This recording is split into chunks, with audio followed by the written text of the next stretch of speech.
Hello everyone, good morning. কেমন আছো তোমরা? আজকে ভালো আছো? আমিও বেশ ভালো। আমি পল্লবী তোমাদের সামনে নিয়ে চলেছি আমার আবার এটা কি তৃতীয় দিনের ব্লগ। আজকে তৃতীয় দিনকে কোথায় আছি? আজকে হচ্ছে এটা কোথায়? পাদামচেন। এটা হচ্ছে আমি আছি পাদামচেনে। তো পাদামচেন থেকে আমি যাবো জুলুকে ঘুরতে। তো জুলুকের কোথায় কি কি পয়েন্ট দেখছি চলো তোমাদেরকে দেখিয়ে আনি। বাট এখন করবো টিফিন। চলো টিফিনটা করে নিয়ে টিফিনে কি খাচ্ছি সেটা তো দেখতে হবে। চলো তো টিফিন খেতে দেখো ক্যান্টিনে চলে এসেছি। আর ক্যান্টিনে ঠিক ভিতরেই হচ্ছে কি বলো তো, কড়াইয়ে এত তেল আর আমার বরের উকিঝুঁকি দেখেছো?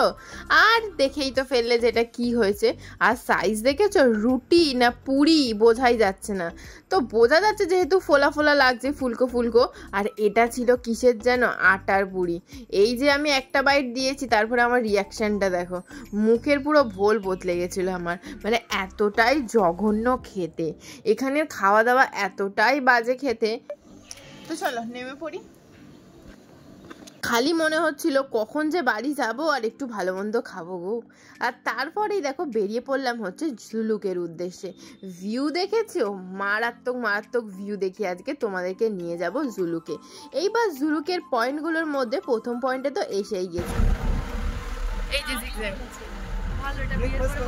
আমরা এসে গেছেন, নেমে পড়েছি। কোথায় জান? এইবার তোমাদের দেখাও কি বলতো, আজকে জুলুকের সবচেয়ে এক্সাইটিং জায়গা জিগজ্যাগ। চলো, যেখানে আমরা উঠলাম কিন্তু বুঝতেই পারলাম না। এই দেখো, দেখতে পাচ্ছ জিগজ্যাগ। চলো তোমাদেরকে ভালো করে দেখাই পিছন দিক দিয়ে। পিছন দিক দিয়ে মানে হচ্ছে ব্যাক ক্যামেরা থেকে। তো ব্যাক ক্যামেরা দিয়ে একবার দেখে নাও জিগজ্যাগটা কতটাই না সুন্দর লাগছে। এই রাস্তা দিয়েই আমরা উঠলাম কিন্তু বুঝতেই পারলাম না। তো চলো তোমাদেরকে ভিউ পয়েন্ট দেখালাম, জিগজ্যাগ দেখালাম। এবার এখান থেকে কাঞ্চনজঙ্ঘা দেখা যাচ্ছে, চলো সেটা তোমাদেরকে দেখাই। ওই দেখো সাদা বরফে ঢাকা কাঞ্চনজঙ্ঘা, এইখান থেকেই আমরা কিন্তু দেখতে পাচ্ছি। কতটা সুন্দর ভিউ, খালি দেখে নাও। আর তার পিছনে পুরো পাহাড় মেঘে ঢাকা। আমরা যখন যাচ্ছিলাম না রাস্তা দিয়ে, প্রায় তখন দুপুর 1টা থেকে 2টো বাজে, তখনও পুরো রাস্তা কিন্তু মেঘে ঢাকা ছিল, যেখান দিয়ে যেতে কিন্তু ভীষণই মজা লাগছিল। এইবারে দেখো আরেকটা ভিউ পয়েন্টের দিকে যাচ্ছিলাম, আর রাস্তাটা দেখো কতই না সুন্দর লাগছে।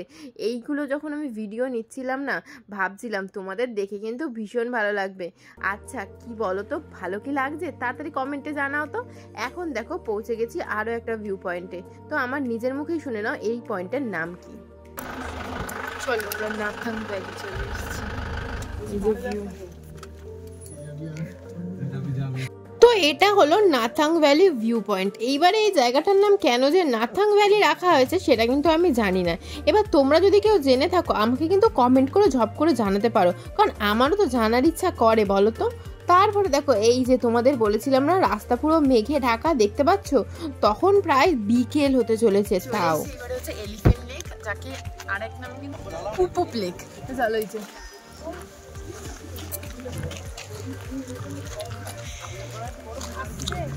তো চলো তোমাদেরকে এলিফ্যান্ট লেকটা দেখাই। দেখো এটা আমি এক্সপ্লেন করে দিই। এই যে মোটা মতো দেখছো এটা হচ্ছে বডি, এই যে লম্বা সরু মতো গেছে ওটা কিন্তু সুর লাগছে, তাই তো? আর গোল গোল মতো দেখছো বা, আর একটা হালকা করে লেজ। তো দেখো এলিফ্যান্ট লেক তোমাদের দেখিয়ে দিলাম। দেন চলো তোমাদেরকে দেখাবো বরফ। তার মানে কি এখানে আমি বরফ পাবো? একদমই না, দেখাবো, হাতে নিতে পারবো না।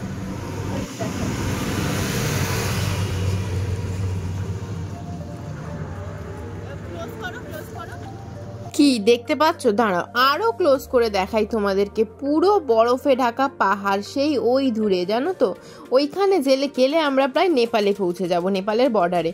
ওই জন্য আর যাওয়াই হয়ে উঠলো না, অনেকটা বিকেলও হয়ে গেছিলো, যার জন্য ওই দেখো সাদা পাহাড়ে ঢাকা বরফ। তো এই যে তারপরে ভাবলাম তোমাদের এক্সপ্লেন করলাম, কিন্তু একটু সুন্দরভাবে না দেখালে হয়। দেখো পুরো হাতির শেপ না, পুরো এলিফ্যান্ট লাগছে তো? তাড়াতাড়ি কমেন্ট করে জানাও। তো তারপর দেখো এখান থেকে বাই বাই করে বেরিয়ে পড়লাম আর একটা ভিউ পয়েন্টের দিকে। এইবারে নেক্সট ভিউ পয়েন্টটা কি বলতো, সেটা হচ্ছে এখানে সবচেয়ে এক্সক্লুসিভ জায়গা কি হতে পারে তাড়াতাড়ি বলো তো, যেটা দেখার জন্য কিন্তু এখনকার দিনের মানুষরা অ্যাকচুয়ালি সিকিমে যাচ্ছে। তো চলো আমরা বাবা মন্দির চলে এসেছি এবারে। আর আমরা এখানে প্রায় 4-5 ডিগ্রি সেলসিয়াস। আর এখানে দেখো আমি কোনো জ্যাকেটও পরিনি, কিছু নেই।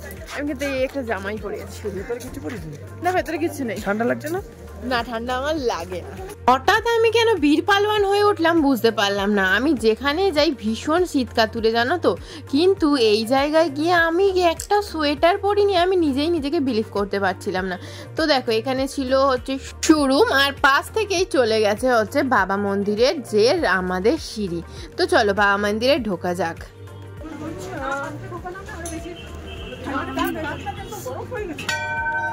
তো প্রথমেই এসে আমি ঘন্টাটা বাজিয়ে নিলাম। এইবার চলো ধীরে ধীরে ওপরে ওঠা যাক। কিন্তু এই রাস্তা তোমাদের মনে হবে হয়তো খুব সোজা, ওই তো মন্দির দেখা যাচ্ছে, কিন্তু যখন উঠবে তখন বুঝতে পারবে পা কেরাম ফেটে যায়। এবার ভাবছো এইটুকুনি উঠতে গেলে কেন পা ফেটে যাবে হঠাৎ, কিন্তু এতটাই ঠান্ডা তোমরা খালি পায়ে পা দিতেই পারবে না। আর ঠাকুরের জায়গায় তো তোমাকে খালি পায়েই উঠতে হবে। কিন্তু আমার পায়ে যেহেতু মোজা ছিল আমি অতটা কষ্ট অনুভব করতে পারছিলাম না। কিন্তু আমার বর খালি পায়ে গেছিল, কিন্তু তাও ওর মুখটা দেখো, এতটুকু যে ওর কষ্ট হচ্ছে ও কোনোদিন বুঝতেও দেয় না। কেন আমি বুঝতে পারি না। আর তারপরে দেখো আমরা মন্দিরে এসে পৌঁছে গেছি। আর ডান দিক বাঁ দিক করে তোমাদেরকে কিন্তু মন্দিরের ভিউটাও দেখালাম। আর ডান দিকে এত সুন্দর জায়গা ছিল, আমি একটু তো হাঁটতে হাঁটতে চলেই গেছিলাম। আর এই হচ্ছে মন্দিরে ঢোকার রাস্তা। এই সরু গলি দিয়ে আমাকে মন্দিরে ঢুকতে হবে, তারপরে একটা বাদিকেও রাস্তা পড়বে। তার আগে শোনো, আমার দাঁড়াতে গিয়ে ওখানে কত কষ্ট হচ্ছিল। ঢুকে বাবা মন্দিরে ঢুকে গেছি, কিন্তু বিলিভ করবে না, মানে পায়ে আমি তো মোজা পরে আছি, আমার বর একদম থাকতে পারছে না, এতটাই ঠান্ডা, পুরো একদম আটে যাচ্ছে। হ্যাঁ জানি, তোমরা না যাওয়া পর্যন্ত এটা বিশ্বাস করবে না যে এতটাই কষ্ট হচ্ছিল ওখানে। কিন্তু আমার গায়ে ঠান্ডা লাগছিল না, কেন আমি বলতে পারবো না। তারপরে দেখো এখানে খাতাটা দেখলে, এইখানেই হচ্ছে লিখতে হয় মনস্কামনা। এই যে আমাদের ঠাকুরের কাছে, ঠাকুর মানে ইনি কে জানোই তো তোমরা নিশ্চয়ই, যদি না জানো ভিডিওটা খুলে দেখে নাও। ইনি হচ্ছে কে বলো তো, আমাদের অমর সিং, মানে যিনি হচ্ছে এইখানে মানে দেশের জন্য মারা গেছিল। আর এই দেখো ওনার জুতো থেকে বিছানা থেকে শুরু করে ওনার জামা কাপড়, ওনার যে ইউনিফর্ম সবই কিন্তু এখানে রয়েছে। আর এইগুলো তো ওনার স্মৃতি উপলক্ষে রাখা হয়েছে। আর ওনার গল্প জানতে গেলে তো তোমরা অবশ্যই খুলে দেখে নিও ইউটিউব, যে ওনার কি গল্প, উনি কতটা এখানে, আর ওনাকে কেন এখানে ঠাকুর হিসেবে মানা হয়। তোমরা নিশ্চয়ই জানো যে কি এইখানে মানে ওনার মহিমা কতটা, ওনার কাছে যা চাইবে মোটামুটি তাই পেয়ে যাবে তোমরা। এমন কি উনি এখানে যে আর্মিরা কাজ করে, যদি তোমরা মানে ওনারা কাজও ঠিক মতো না করে, এসে চত্থাপ্পড়ও কিন্তু মেরে যায়।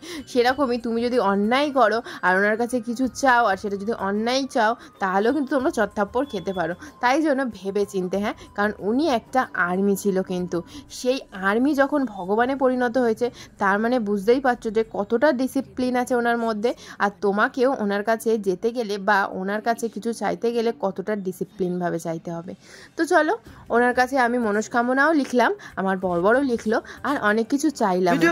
আর তারপরে দেখো ফেরার পথে আলটিমেটলি বরফ পেলাম। দেখো মন্দির থেকে নেমে এইখানে এসে আর্মি দাদারা প্রসাদ দিচ্ছে, চলো গিয়ে প্রসাদ নেওয়া যাক।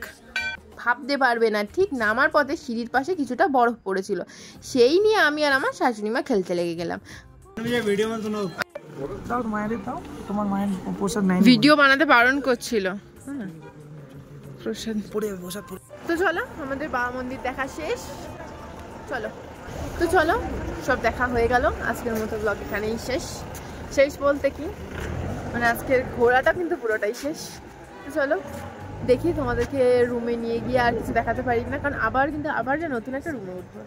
চলো, জানি না সন্ধ্যা হয়ে গেলে তোমাদের দেখাতে পারবো না, আবার কাল তাহলে সকালে উঠে নতুন ব্লগ শুরু করবো। আজকের মতো টাটা, বাই বাই।